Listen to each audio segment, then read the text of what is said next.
ونسيته درس اتعلمته وصميته كتير لسنين. كان في دموع وقت فراقه وقلبي خلاص لمم أوراقه، كان موجوع بالأيام فاقوا وهم عايشين. كان موضوع بس لقيته جرحاني مخفيت، ونسيته درس اتعلمته وصميته كتير لسنين. كان في دموع وقت فراقه وقلبي خلاص لمم أوراقه، كان موجوع بالأيام فاقوا وهم عايشين.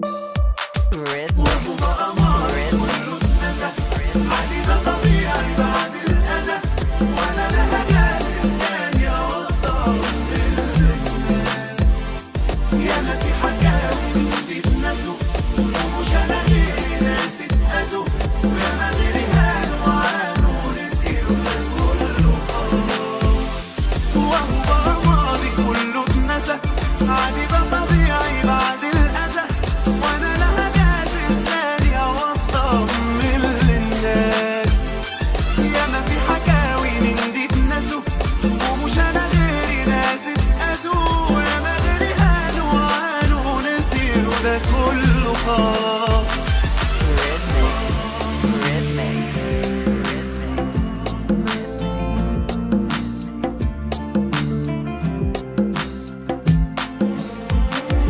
فاتوا شهور بعد غيابه قلبي بيتقطع في عذابه، فضلت أسأل إيه أسبابه ليه بيبيع.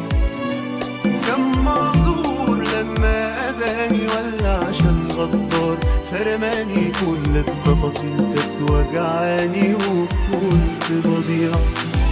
فاتوا شهور بعد غيابه وقلبي بيتقطع في عذابه، فضلت أسأل إيه أسبابه ليه